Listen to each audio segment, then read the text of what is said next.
కి స్వాగతం.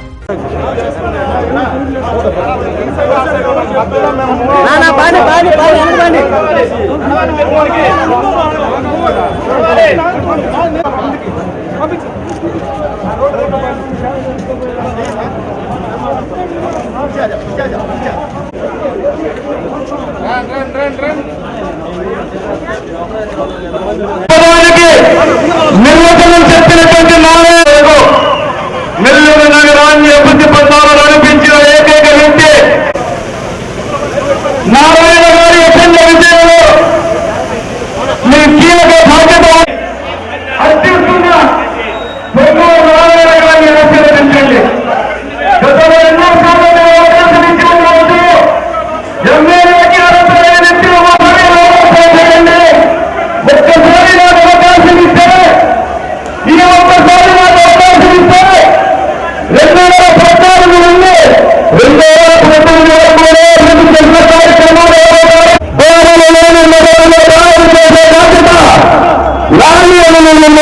నారాయణ గారిని ఆశీర్వదించండి. ఒక్కసారి గుర్తుపెట్టుకోండి. పనిచేసే నాయకులు కావాలో గతంలో నేను మంత్రిగా చేసిన కార్యక్రమాలు ఏవైతే ఆగిపోయినాయో 89% పూర్తి చేసిన భాగంగా నేనే సరే ఈ వైసీపీ ప్రభుత్వంలో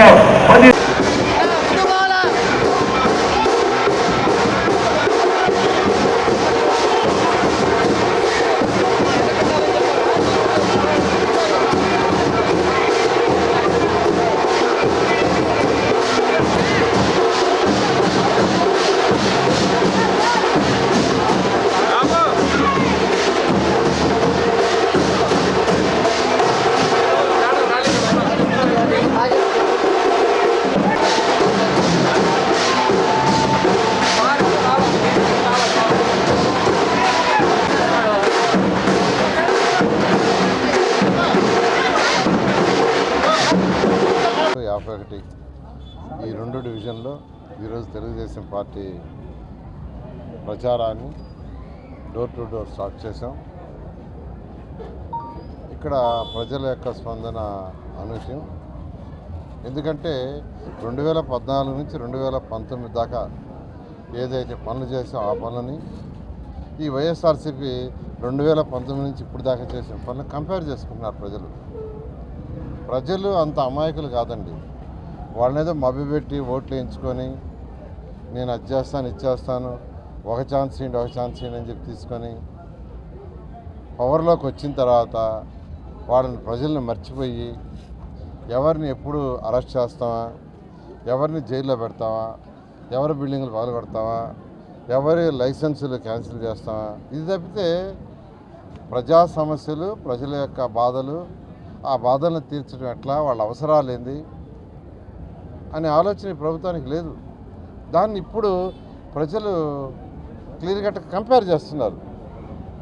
2014 నుంచి 19 దాకా చేసిన పనులని ఏదైతే ఇన్కంప్లీట్గా 10% 15% ఉన్నాయో అవి మీరు రావాలా పూర్తి చేయాలంటున్నారు. ఎక్కడికి పోయినా మీరు రావాలా పూర్తి చేయాలా వెయిట్ చేస్తున్నాం సార్, మే 13 కోసం వెయిట్ చేస్తున్నాం వాళ్ళు ఓపెన్గా చెప్పేస్తున్నారు. అలా ఈ ప్రభుత్వం పూర్తిగా ప్రజా వ్యతిరేక పరిపాలన అయింది. ఇది కరెక్ట్ కాదు. ఏ ప్రభుత్వం మేము 2014 నుంచి 19 దాకా చేసాం.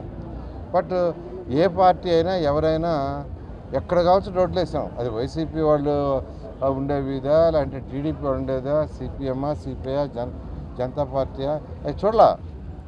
ఎక్కడ ప్రజలకు అవసరం అంటే అడేసాం. అంటే అటు వేసినప్పుడే కదా వాళ్ళు కన్వర్ట్ అవుతారు. అలా కాకుండా కేవలం టీడీపీ వాళ్ళకే చేస్తాం, టీడీపీ ఉండే వాళ్ళకే పర్మిషన్ ఇస్తాం, టీడీపీ ఉండే వాళ్ళకే పెన్షన్లు ఇస్తామని అనుకుని ఉంటే అసలు ప్రజలు నచ్చరు. ఇప్పుడు ఇదే చేస్తుంది ప్రభుత్వం. మా వైసీపీ వాళ్ళకే చేస్తాం, వాళ్ళు కూడా చేయలే. పాపం ఎంతో కష్టపడి చిన్న చిన్న కాంట్రాక్టులు అందరూ నాశనం అయిపోయారు. ఇసుక ఆఖరాకి ఇసుక కూడా ఫ్రీ చేసాం. తెలుగుదేశం ప్రభుత్వంలో 2014 నుంచి 19 దాకా ఫ్రీ శాండ్. అట్లాంటి వీళ్ళు దానికి రేటు పెట్టారు. ఎప్పుడైతే రేటు పెట్టారో బిల్డర్స్కి కాస్ట్ పెరిగిపోయింది, వాళ్ళకి వచ్చే ఇన్కమ్ తక్కువ, కన్స్ట్రక్షన్ యాక్టివిటీ తగ్గిపోయింది.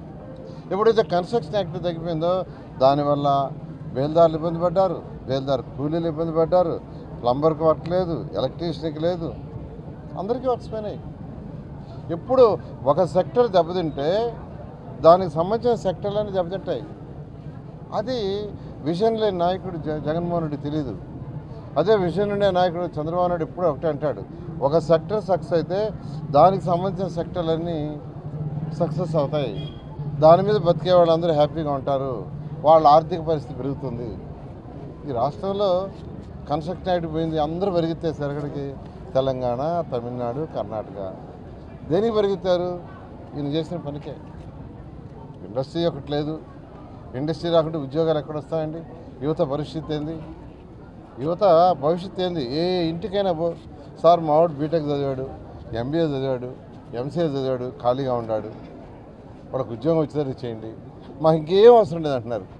వాడు చాలా క్లియర్గా అసలు మీరు ఇచ్చే ఏం వద్దు మాకు, అసలు మీరు రోడ్డు కూడా ఇవ్వలే, అండర్ గ్రౌండ్ డ్రైనేజ్ కూడా తర్వాత, డ్రింకింగ్ వాటర్ లేని సంగం బ్యారేజ్ కూడా తర్వాత, మా వాడికి ఉద్యోగం వచ్చేదిగా చేయండి. ఉద్యోగం రావాలంటే ఇండస్ట్రీస్ రావాలి, వ్యాపారాలు అందరికీ పెరగాల. బట్ ఈ ప్రభుత్వం అది లేదు. అలాంటి విజన్ ఉన్న నాయకుడు ఒకే ఒక నాయకుడు నారా చంద్రబాబు నాయుడు. ఖచ్చితంగా 2024లో ఖచ్చితంగా తెలుగుదేశం రాష్ట్రంలో వస్తుంది. ఖచ్చితంగా ఏదైతే ప్రజలు కోరుకుంటున్నారో అదేవిధంగా పరిపాలన సాగించడం జరుగుతుంది. నేను ఒకటే రిక్వెస్ట్ చేస్తున్నా, తెలుగుదేశం పార్టీగా ఎమ్మెల్యేగా నెల్లూరు సిటీ నుంచి నేను కంటెస్ట్ చేస్తున్నాను, పార్లమెంటుగా వేమిరెడ్డి ప్రభాకర్ రెడ్డి కంటెస్ట్ చేస్తున్నారు. వారు కూడా యాక్చువల్గా అజాత్ శత్రువు, ఆయన ఎవరికి శత్రువులు హెల్ప్ చేయడం తప్పితే ఆయనకి ఏమీ మిగతా పట్టించుకోడు.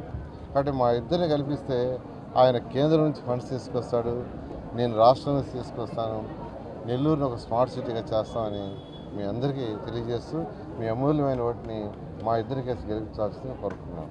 నెల్లూరు నగర నియోజకవర్గంలో ఏ గొంతు చూసినా, ఏ వీధి చూసినా, ఏ వార్డు చూసినా నారాయణ అంటే అభివృద్ధి, అభివృద్ధి అంటే నారాయణ. ఈరోజు 52వ డివిజన్లో వచ్చాం. ఇక్కడ ప్రతి ఇంట్లో కానీ నారాయణ గారు వస్తున్నారు, నారాయణ గారి సతీమణి వస్తున్నారు, రమాదేవి గారు. వాళ్ళని కలవాలి, వీళ్ళే మనకు మళ్ళా నాయకులు రావాలి, మళ్ళా ఈ నగరానికి అభివృద్ధి చేయాలి. ఇక్కడ ఉండే ప్రతి పేదవాడు ఎవరికైతే ఇల్లులు కడితే ఇల్లులు రాలేదో, నారాయణ ఎప్పుడు వస్తారు, మా ఇల్లులు ఎప్పుడు ఇస్తారు, మా సొంత ఇల్లు కళ ఎప్పుడు నెరవేరుతుంది అని ప్రతి పేద గుండె కొట్టుకుంటుంది. ఎందుకంటే 5 సంవత్సరాల ముందు కట్టిన ఇల్లులు పేదవాళ్ళకి ఇవ్వకుండా పోవడం దీనికన్నా దారుణం ఉందా? ఎలాగా జగన్మోహన్ రెడ్డికి అన్నం పెట్టే ఆలోచన లేదు, అన్నా క్యాంటీన్లు పెడితే అన్నా క్యాంటీన్లు తీసేసిన వ్యక్తి, 5 రూపాయల అన్నం ఇలేని వ్యక్తి పేదలు జీవితాలు బాగా చేస్తాడంటే నమ్మగలుగుతామా? ఇల్లులు ఇలేని వ్యక్తి సొంత డబ్బులు కావండి, జగన్మోహన్ సాక్షి కాదు, జగన్మోహన్ భారతీ సిమెంటీ కాదు, మన డబ్బులు పేదవాళ్ళ కోసం. ఆ రోజు మంత్రి నారాయణగా ఆయన ఆ ఇల్లులు తెస్తే కట్టిన ఇల్లులు ఇవ్వకుండా పోయిన వ్యక్తి జగన్మోహన్ రెడ్డి. ఈరోజు నెల్లూరు పార్లమెంట్ కానీ వేమిరెడ్డి ప్రభాకర్ రెడ్డి గారు ఒక మంచి వ్యక్తి. ఈ నెల్లూరు మా పార్టీలో వచ్చిన తర్వాత పార్టీకి కానీ ఎక్కడ లేని మోరల్ సపోర్ట్ వచ్చింది. ఒక మంచి వ్యక్తులు వస్తే రాజకీయాల్లో ఇటు నగరంలో నారాయణ గారు, అటుపక్క వేమిరెడ్డి ప్రభాకర్ రెడ్డి గారు, వీళ్ళిద్దరూ ఈ యొక్క నియోజకవర్గానికి కాదు ఈ జిల్లా మొత్తం మీద వీళ్ళు ఉన్నారు అంటే జిల్లా ప్రజలందరూ సంతోషపడతారు.